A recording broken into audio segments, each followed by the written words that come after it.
देश में भ्रष्टाचार से जुड़ी शिकायतों की जांच करने वाली संस्था लोकपाल ने सेबी की पूर्व प्रमुख माधवीपुरी बुच को क्लीन चिट दे दी है। उनके खिलाफ हिडेनबर्ग रिसर्च की एक रिपोर्ट के आधार पर अनुचित व्यवहार और हितों के टकराव का आरोप लगाया गया था। लोकपाल ने अपने फैसले में बुधवार को कहा कि बुच पर लगाए गए आरोप पूरी तरह धारणा पर आधारित है। लोकपाल का कहना है कि इस आरोप के समर्थन में कोई ठोस सबूत नहीं दिए गए और अपराध की कोई बात नजर नहीं आ रही। लोकपाल जस्टिस एएम खानविलकर की अध्यक्षता वाली 6 सदस्यीय पीठ ने अपने आदेश में कहा कि इसको देखते हुए इन शिकायतों का निपटारा किया जाता है। लोकपाल ने किसे लगाई है फटकार?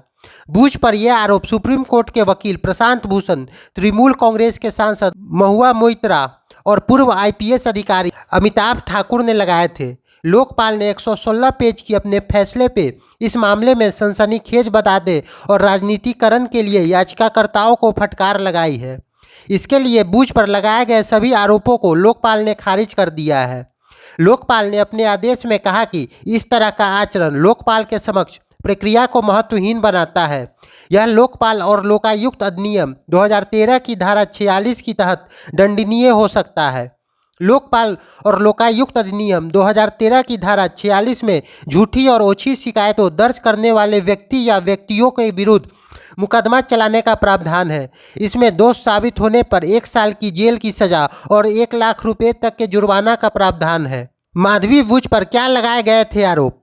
इस याचिकाओं में बुच पर अदानी समूह से जुड़े निवेश, कंसल्टेंसी फीस और किराए के आय के नाम पर लाभ कमाने, आईसीआईसीआई बैंक ईएफओपी के अनुसूचित लाभ जैसे आरोप लगाए गए थे।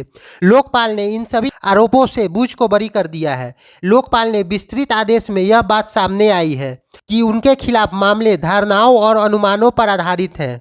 लोकपाल ने अपने आदेश में कहा कि पिछले साल दर्ज की गई तृणमूल कांग्रेस सांसद महुआ मोइत्रा समेत अन्य सभी की शिकायतों मूल रूप से एक निवेश कंपनी की रिपोर्ट पर आधारित थी। इस रिपोर्ट में पूर्ण ध्यान अदानी समूह की कंपनियों को बेनकाब करने और जांच के घेरे में लाने पर था। बुच ने 2 मार्च 2022 को सेबी के प्रमुख का कार्यभार संभाला था।